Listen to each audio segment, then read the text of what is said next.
So I just tied my ropes. What do you think? If I would have tied my whole body, people would have looked at me as a red Indian. Would have changed my personality completely, wouldn't it? People would completely look at me in a very, very different way.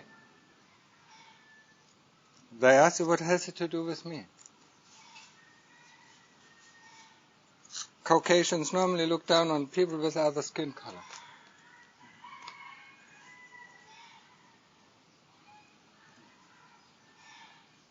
Just, as a food for thought, It makes such a difference.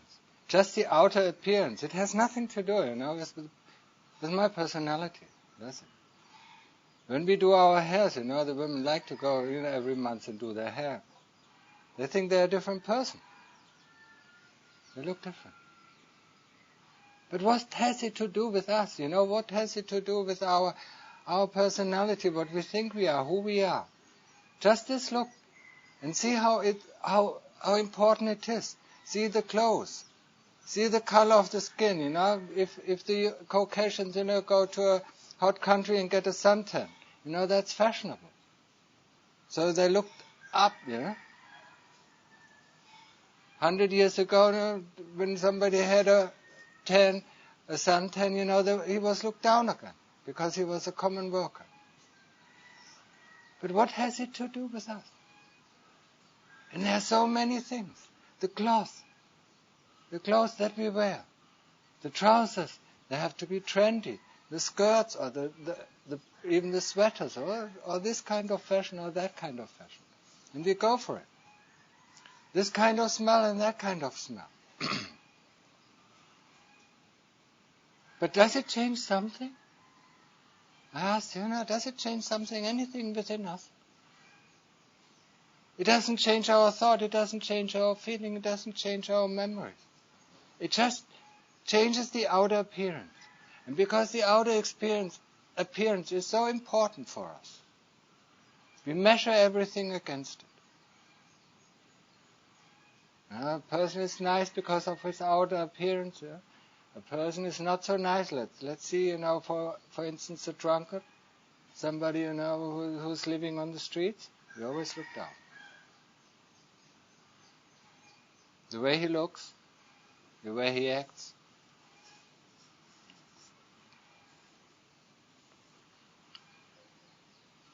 It's interesting, isn't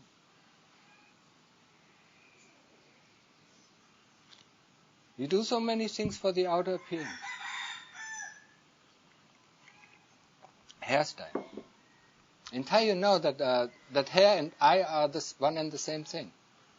You know it, huh? Pom. It means hair, or it means eye.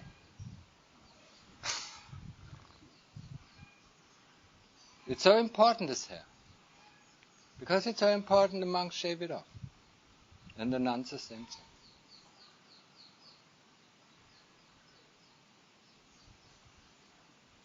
And the robes are the same thing. I have simple robes. I have simple cloth to wear. It changes. When you look at a king and a beggar, once they are naked, would you recognize it? Very difficult, you couldn't. If he doesn't move or if he doesn't speak, one wouldn't. Just from the outer appearance of this body, without clothes on. It just would look like a man. You see how much important it places in our life?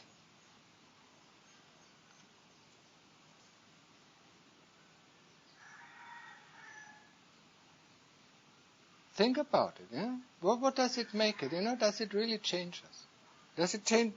Just dyeing my skin. Does it make me an Indian, red Indian?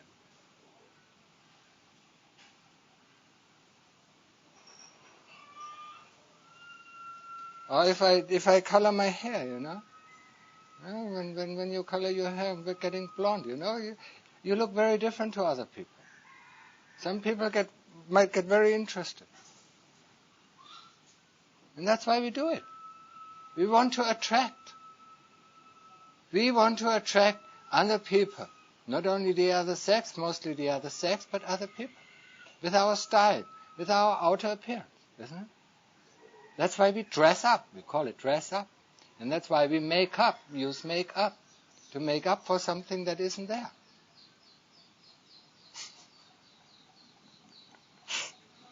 See how crazy this world is? It's really.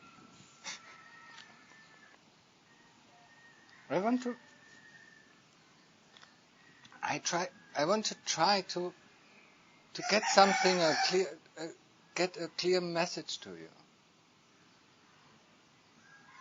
That life is not what it seems to be. We should look, of course for us it's very difficult to realize. Now, what does he say? What kind of nonsense does he say? But, now for an example, give the example. You have a son or you have a daughter, and she is addicted to the world of computer games, virtual reality games. And it's addicted so much that after 20 years she doesn't get out. She lives in this world. And if you tell her this world is not real, she's completely afraid of the other reality. Now think of this person, who dies in the next life, does the same thing. In one or two or three lives, she thinks that this computer game is the life. Is life real? It's so real, isn't it? Games can be so real. We can be so addicted to it.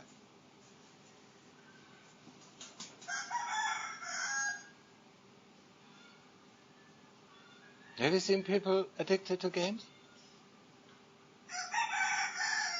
Really addicted. I mean, that it is like being addicted to heroin or something like that. People completely get up in their world, they cannot even realize what is going out around them. And now imagine that happened to us a long, long time ago. That we have pulled something, for us that we got interest to. That, for instance, we were all one time, a billion of years before, we all were naked, and then we found a little ghost town where everything, we provided everything for us. And now we think it's us. Now we think this world, we made games, we made rules, and we made this and we made that. And we live by this. We just live by it. But you think, you can call it real? From an outer perspective, for somebody who has transcended it, it's not real. But for us who live in this world, it's real, isn't it? It's like for the addict, he's addict to these games, this game is real, And if he loses, it seems to lose his life.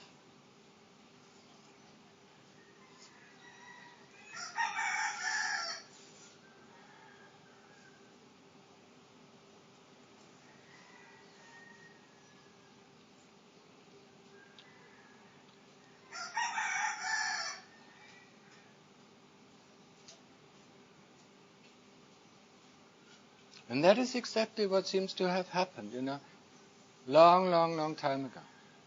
And now we have this lived for millions of lives. We have lived millions of lives or billions of lives. So we got so used to everything. We got so accommodated that we can't even think, this is not real.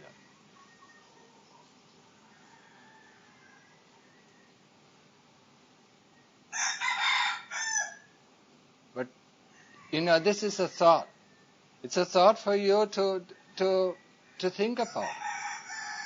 To think about the importance of life. To think about the importance of what you're doing. If you want to find out for yourself, you can. And it's amazing if you really find out. It is amazing. It's like you drag off, a game addict and then put it, and force it to put him somewhere else. After a while he realizes, okay, yes, that was addiction.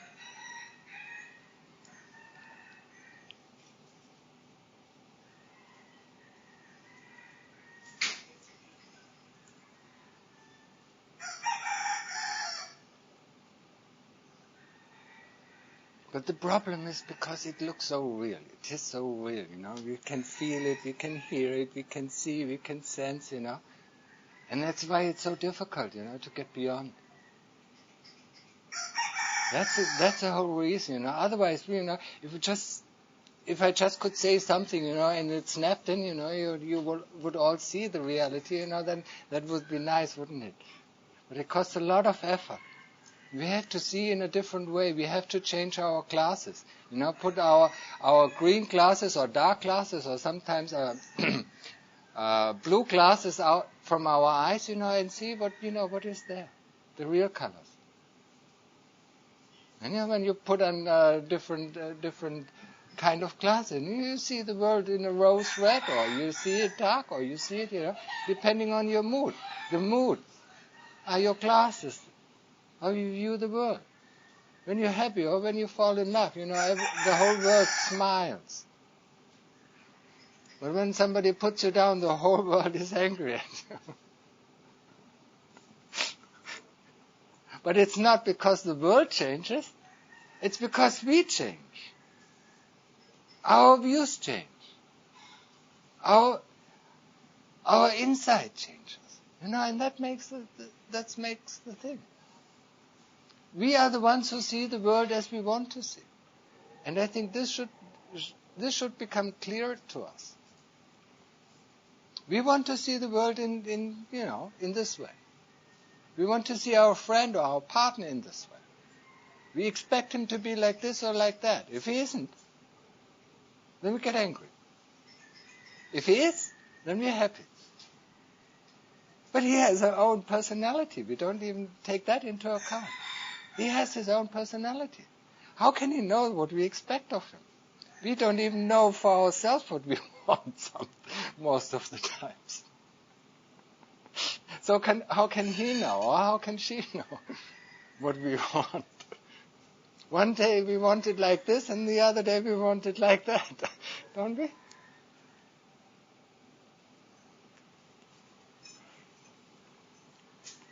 Sometimes our partner should come back with a lot of energy and pull us up, and the next time he should be very caring, and soothing.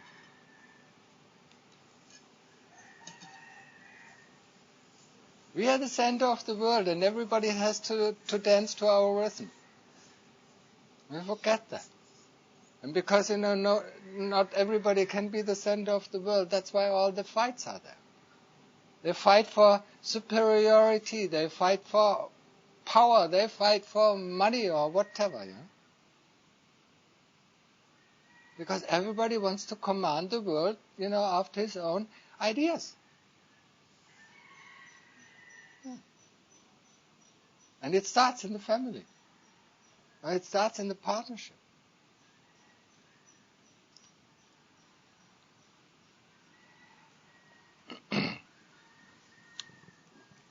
But just realize, there are two. Everybody has its right, has its own way of thinking, has its own view, has its own feelings. So let's get right. For us, we cannot change the other person, but we can change ourselves. So first of all, make sure that you know what you want. What do I want to do with my life? Well, that's a good question, isn't it? We only have, this is little bits of plans. Now I want to do this. Now I want to do this. But a long time plan for our life, most of us don't even have. If they die, what do they want to, have gained in life? Or do they want to have lived in vain?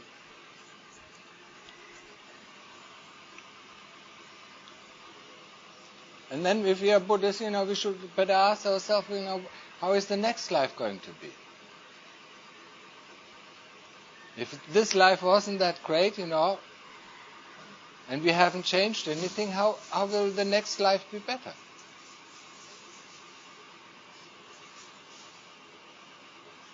If this moment is not good, how can the next moment be better if you don't change anything?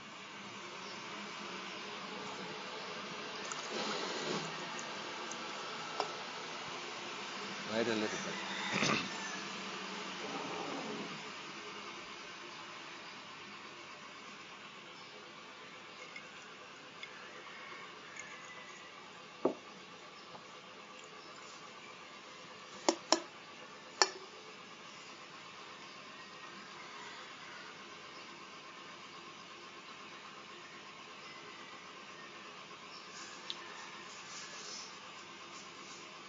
But if we want to change ourselves, then let's try the first thing. Let's try to be present every moment. Present, that means mindful. Mindful of what we are doing. Mindful not in the sense I'm doing this or I'm doing that, but mindful in the sense of awareness. Aware of what is going on. Aware of what thoughts are going on. Aware of what feelings going on. Aware of what kind of memories are coming up. And aware of our body, how it moves. That is called being present in the present moment. Being aware of the present moment. That's the only time when we are alive. Otherwise, we just run certain programs that we have programmed a long time ago. We think we should do this, or we should do that, and then we just do it, without even noticing that we do it. Our mind goes, looks up in the air while the foot are walking on the street. And then we fall in the dump, and then we're getting angry. Who did this dump, It's not our fault because we looked in the air. It's the fault of the one who digged the grave, isn't it? Normally it is. So we're running always, this guy up. Let's get present. Let's be aware of what is going on right now here. This is the first thing that we can do. That's the first thing that we can do to change our view. And don't think it's boring.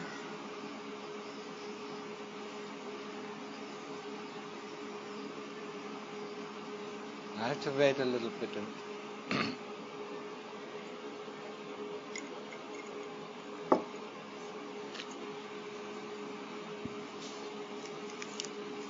It's not that I'm telling you something that I read somewhere in the books.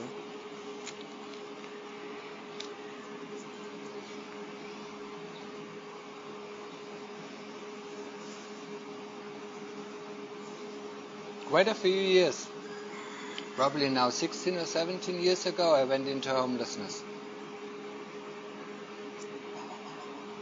And when I went first to England and did their meditation, intensive meditation, 4 months. That means intensive meditation means, I got up at 6 o'clock in the morning and I went to bed at 3 o'clock at night. And doing meditation, doing practice all day long. With just some food, in the morning and at midday.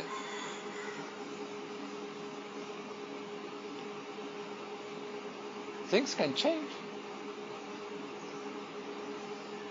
And all what I was trying to do is trying to be present being aware of the present moment. With Buddha or with the breath or whatever method. And then one time it clicked. I was so amazed. I was walking through this world, and it held on for 3 days. I was walking through the world in utter amazement. I never could have believed that the world is like this. It was fresh every moment. It was completely fresh. I was so awake. I was so aware of things. This whole world, even if I'm in a noisy city, I didn't, it didn't bother me at all. I was amazed. I was amazed about the stars, about the landscape, about the people, they all look fresh, just freshly made. But then after a few days, one gets used to this new view. But this can happen when we are mindful of the present moment. And it doesn't mean that we have to change anything. We just change our awareness of being present, what is actually going on right now. That's all what we have to do. Normally our thoughts are in the future or in the past. Well, if we want to get a thought, then we have to carry him out from the past or from the future. If you want to think about something, sometimes for us it is difficult. Because our thoughts are in the past or in the future. Planning ahead. Or finding the scapegoat for something that went wrong. Especially the person close to us will be there.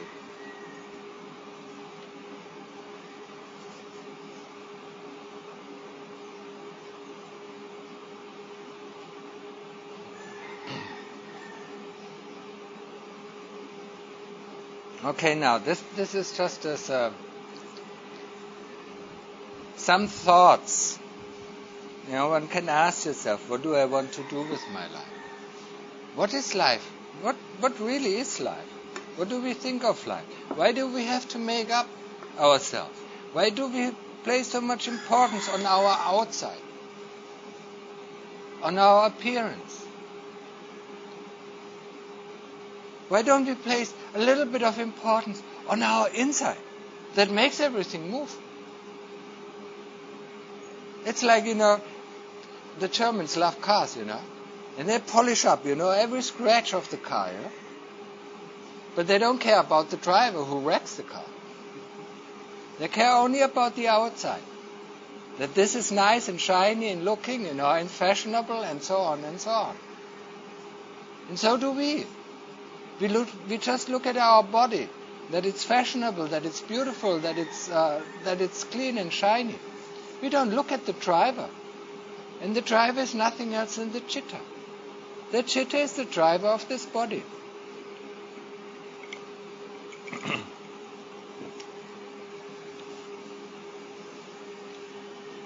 It drives this body, it commands this body around, like the driver in the car. Commands the car around. It says goes fast or go slow, go brake, go left, go right. Doesn't it? Yeah.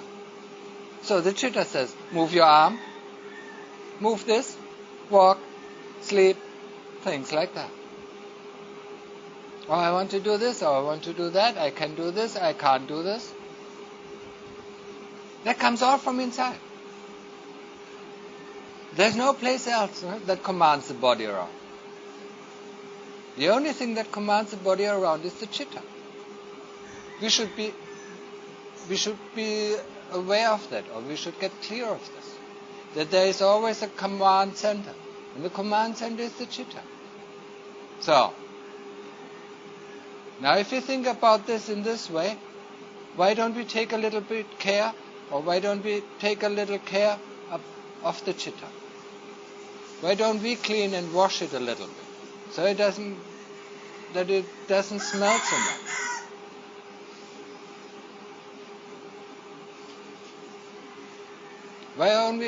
Why do we only take care about our outer appearance?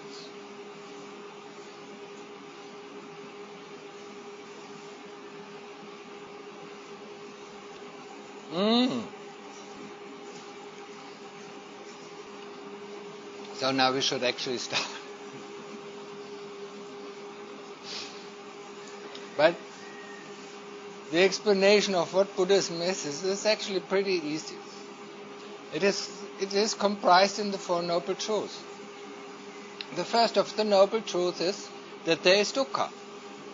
In each kind of life form, as human beings or as other beings, there is dukkha.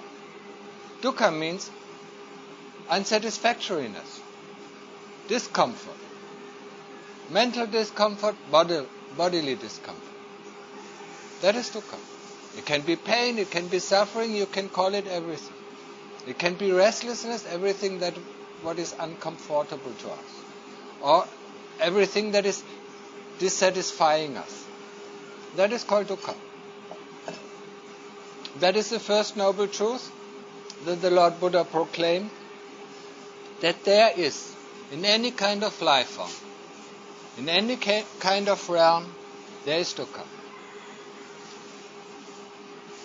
The second noble truth is the reason for this dukkha. What is the reason for this dukkha? It's craving, or it's tanha.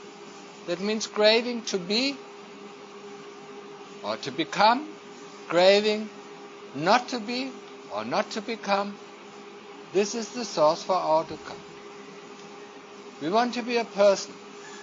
We want to be either man, or we want to be woman, or we want to be in the heavenly realms, or we want to be in the hell realms, or we want to be this or that. In the human realm, we want to be in this kind of position, we want to have this kind of amount of money, or this or that or that. You name it and you got it. What we want to be. And this is the source for our dukkha. This is the source for our discomfort. Because we are attached to the things, so we do it, and if we succeed, we will be happy for a moment. If we don't succeed, we will be sad. If we just would be able to let things pass by as they pass by, then nothing would lead to dukkha. So this is the second noble truth. The third noble truth, that is a very happy statement, that there is an end of all this dukkha. So we can make an end to all of this dukkha. If we don't like this dukkha, and if we just have to look at our life, how often per day we have been dissatisfied. Dissatisfied about whatever, You name it, you got it. Dissatisfied about the food, about the weather, about this or about that. About the body or this. We are all constantly dissatisfied. And sometimes we are happy.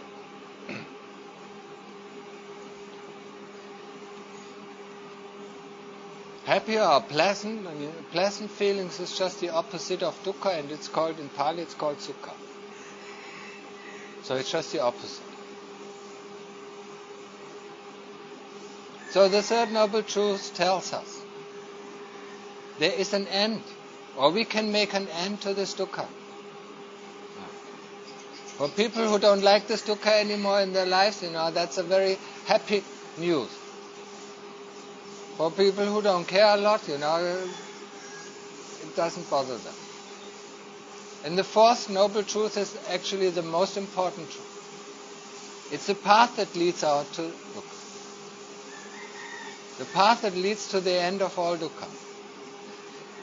And this path, I normally explain it as the 3 columns, or sometimes it's also called the Eightfold Path. But if you just stick with Sila, Samadhi and Panya, that will do. Sila is morality or virtue, whatever you prefer. Virtue, and there are 5 precepts. 5 precepts for virtue. The first is not to harm any living being.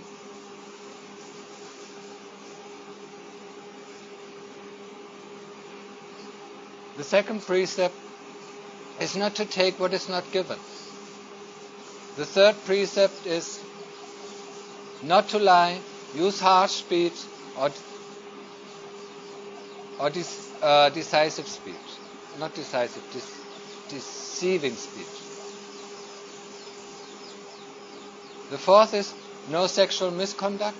That means not using anybody for one's own personal pleasure, sexual pleasure. And the fifth is no alcohol and no drugs. Alcohol and drugs that reduce mindfulness, that reduce awareness. So these are the 5 precepts. This is one part. This is one part of the way that leads out of dukkha. And then the next part is samadhi. Samadhi means concentration, but it also means quietness, calmness, peacefulness.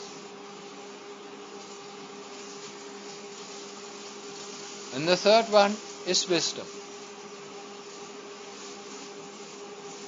Wisdom is understanding the things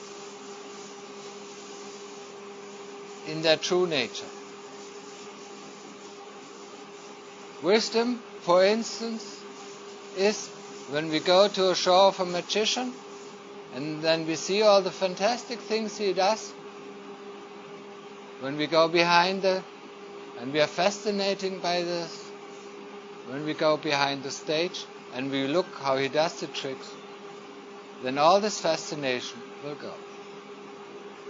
You are not interested in the tricks anymore. That's a developing of wisdom. Wisdom is seeing into the true nature of things. Wisdom is to understand and realize what is real and what is made up.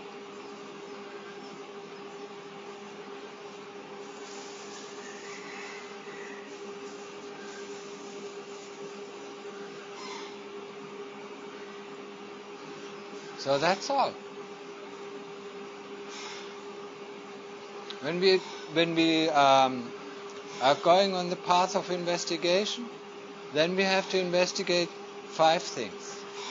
The 5 groups that make us, or the 5 groups of our personality, or sometimes they are called the 5 groups of attachment.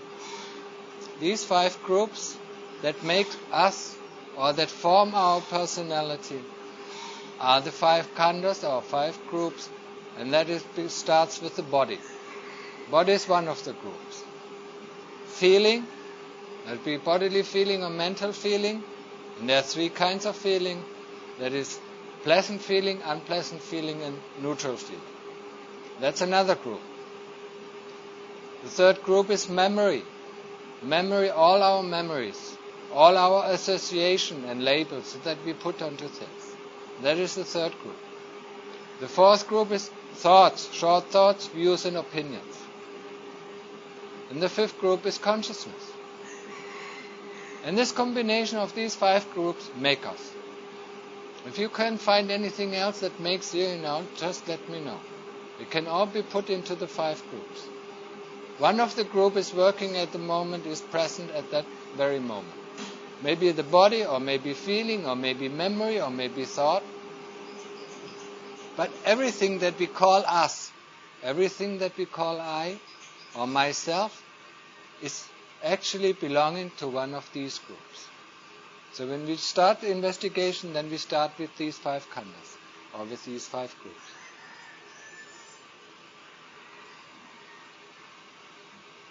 We want to see them as they are. We want to understand what is the true nature of it.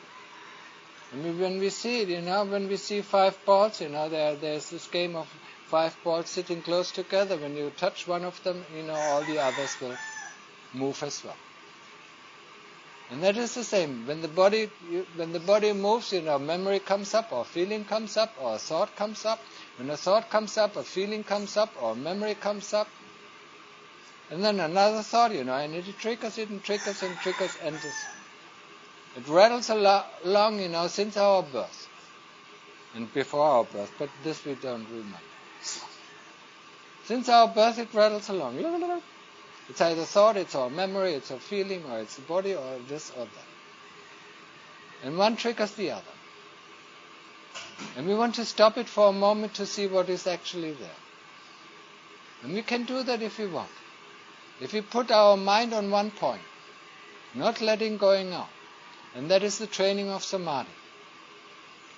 Focusing our mind, for instance, on the word Buddha, Buddha, Buddha, Buddha, Buddha, on not letting our mind go out. This is how we receive concentration, or this is how we develop concentration and receive calm and happiness, or peacefulness, whatever.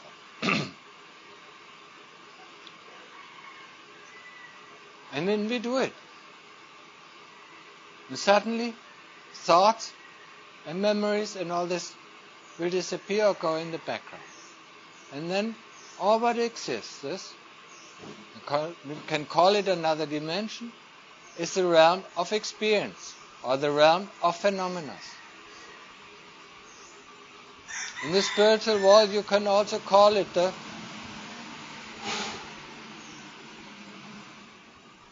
train station. It's a train station. This world of phenomena, or this world of experience, is a train station. Why a train station? When you're at any kind of train station, you can go to any city you like. Or you can call it an airport. You can fly to any place you want. So at the spiritual train station, you can go to any kind of realms that you want to go. That means you can go into the heavenly realms, or you can go down in the hell realms. You can go to and visit the ghost realm. Like with the train station, you can go to Paris, you can go to Munich, or to even to London, or whatever city you want, or Den Haag. When you're at the airport, you can fly to any city you want.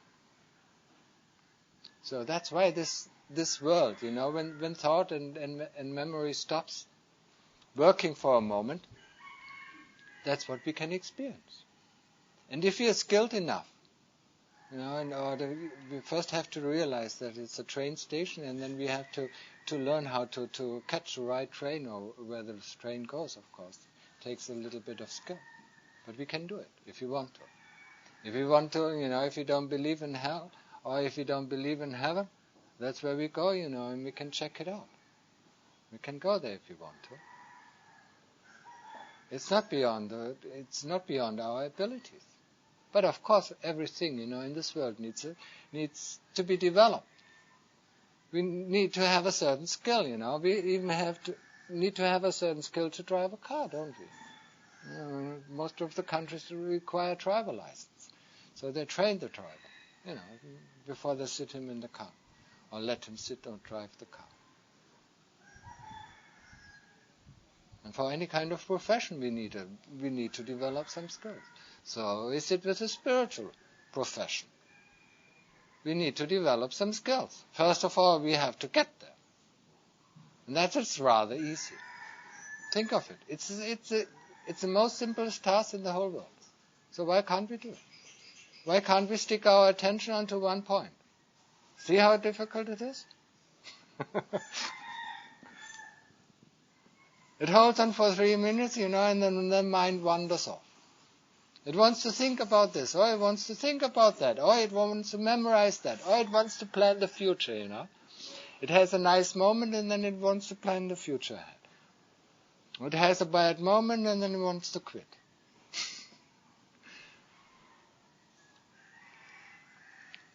So we have to learn it. It's the most simplest task. Just put your intention on one point, be it the Buddha, the mental repetition of the word Buddha, or be it the breath, the breath at the tip of the nose. We put our attention at the tip of the nose and look what the breath comes in and the breath goes out. We're just aware that the breath comes in and the breath goes out. And if we do the same thing with the word Buddha, we are aware of that the Buddha is there. That's all. That's all what is required. So why is it so difficult to do? Because we are not used to it. We don't have developed the skill yet. Once we have developed the skill, wherever we are, we can do it. And then wherever we are present. We are aware. And we find our peacefulness and happiness just right there. It's not anywhere. We cannot buy it. Certainly. If we could buy it, nobody would be sitting here. Everybody would work hard, to buy the pills of happiness. But, the advantage is that it's always there.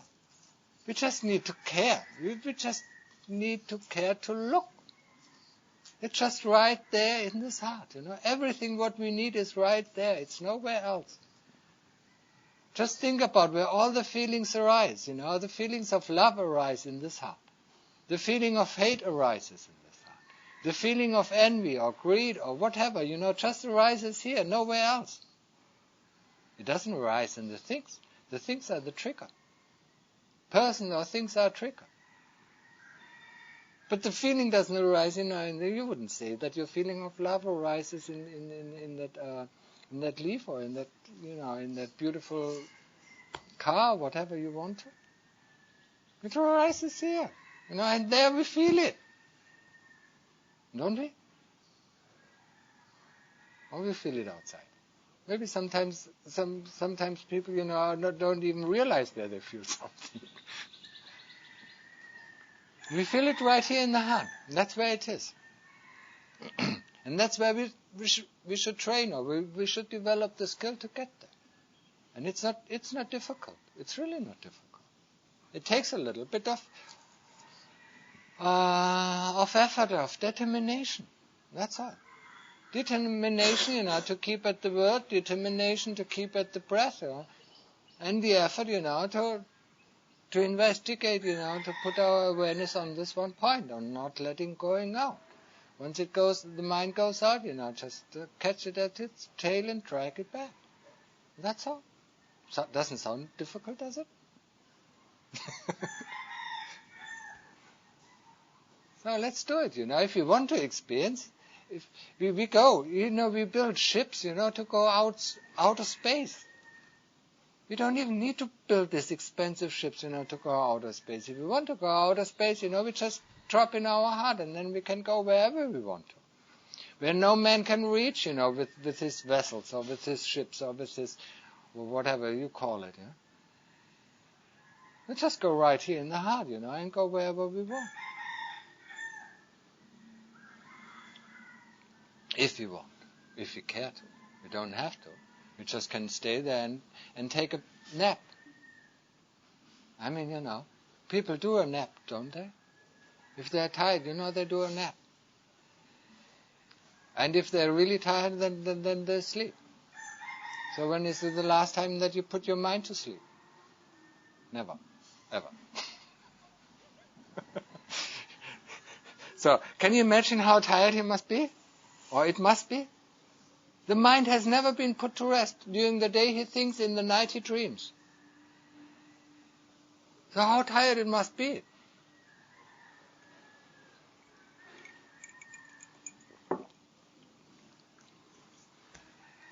So if you don't want to travel out of space, you just take a nap. And when you come out of this nap, you feel refreshed. Like when you go to sleep, you feel refreshed when you wake up. Most of the times, actually. When you really needed the sleep. So the mind, when it comes out of the samadhi, it's called it's upachara samadhi, access samadhi. It feels completely refreshed and has enormous energy. It's just like a charge, you put your fingers into the electricity, wake up. Completely alert, But of course we have to do something. We have to put some effort into this. So this is samadhi. And even if we go, if we continue, in this world of experience, or in this world of phenomena, there's still the realization, of all these different phenomena that arise and cease, and then we concentrate ourselves and go even deeper and deeper and deeper, until the body disappears and the whole world disappears, and all what is left is our true nature. If we want to see, if we care to look, what is our true nature, then we better go there and take a look what it is. Panacha Mahabodha calls the state of deep samadhi, he calls the nibbana of the little man. That's where the end of dukkha is. But it's only a preview, So it's nibbana of the little man. Of the little man, it means, everybody who puts a little bit of determination, effort, he can do it. He can have just a glimpse of what nibbana is like. And if he likes it, and I haven't seen anybody who doesn't like it, then he can go for the real thing. Then he can make it for, to last forever. So in the beginning we take a little look at it, how does it feel, how is it? We go back to our real home. Back to our real home. That's where we came from. And we have strayed far, far away. Like I think in the Bible it is said somewhere, the lost son, or in the story of the lost son who comes back home. Isn't it somewhere? Something like that. When I started practicing, something, I had a vision, something like that. I was playing with kids a game, and we are all up into this game, some sort of ball game. We were all up. And then one after a while I got tired and said, I want to go home. And then the kids were scolding me, I said, how can you go home? How can you go home? It's so much fun. I said, I'm just tired, I want to go home. And they were really angry with me, because I didn't want to play with them anymore. And then it took a long time, going through dark forest, to come home. But then suddenly I was at home. And that's just something like that. Coming to the real home. Coming back to where one belongs to. Where one originated from. And putting all the burdens, all the worries, all the fear down, and rest.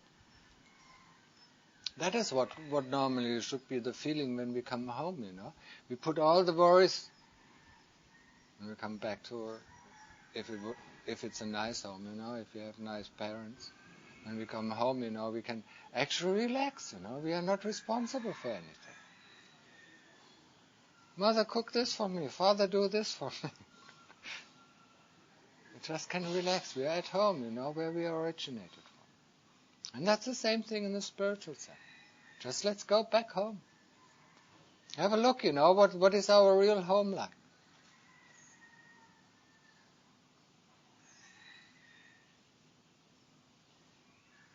And that's about all what we need to know about Buddhism. We need to know, of course, about karma and about heaven, that there is heaven and there is hell, and that every kind of action, every kind of speech, or every kind of thought will have a result in the future. This is a topic in itself. But that is it. That's about the essence of the teaching. So it's up to us, That's why I said, I gave you some provoking thoughts in the beginning. Probably provoking. What do you want to do with your life? If you want something, then do it. So put your attention on it and do it. Who hinders you? And what, I asked you, what do you want to take with in your next life? And better be careful, thinking about this. And better be careful, if you start, if you don't want to go down, if you don't want to go down to the lower realms, and the lower realms start with the animal realms, and then come the ghost realms, the demon realms, and the hell realms, then we better prepared, to keep the 5 precepts. The virtue that I explained in the beginning. This is there for our protection. It's not there, to hinder us doing this or doing that, it's there for our protection. So if you want to live, the next life a little bit more comfortable, or if you want to, as I say so, if you want to keep your passport to go to the human realm again, you better keep the 5 precepts. Otherwise they take the passport away. Or like the driver license, when we drink alcohol, they take our driver license away. For a while, for 6 months, sometimes for 3 years. And that's the time, where we have to go down. So keep the 5 precepts. Keep that in mind. They're actually quite good explained in the life of inequality.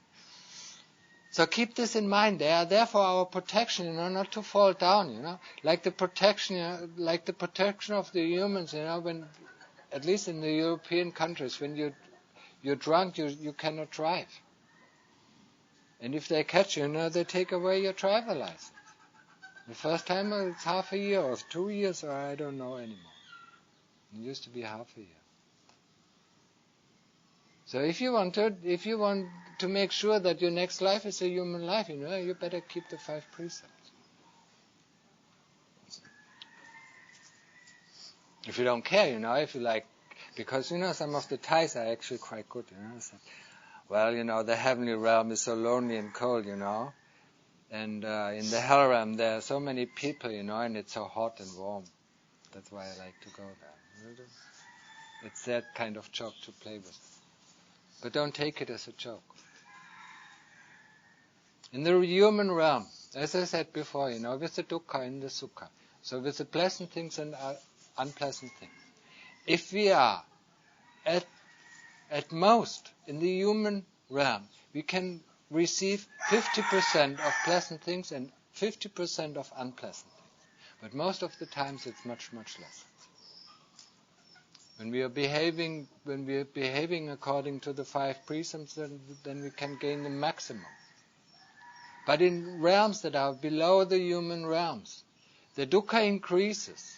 The lower we go, the dukkha increases. Until in the hell realm there is only dukkha. So, if you like dukkha, that's the place you want to go. If you don't like it, or if you don't care so much about it, and if you care more about the pleasant realm, then you might want to aim for the heavenly realm. But for the heavenly realms, even the 5 precepts, to keep the 5 precepts is not enough to get there. To get the passport to the heavenly realms, you need a little bit more than this. You have to keep the higher morality, and you have to develop some more virtues, like the virtue of generosity, the virtue of respect, and the virtue of gratitude, because that's what they require. Every country has its own requirements for admitting people. So the heavenly realms have this kind of requirements. Human realm has the requirement of keeping the 5 precepts.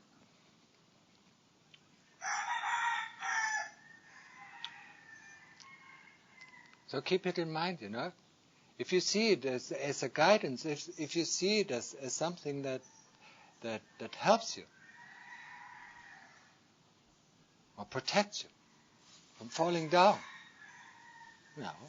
When you're in the mountains, and then there's a steep abyss, and you have a railing there, it keeps you from falling down, doesn't it? So you better grab it.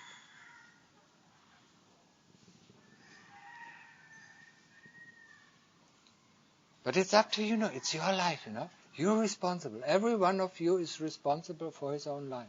You can decide what you want and what to do, and then do it. Just go ahead and do it.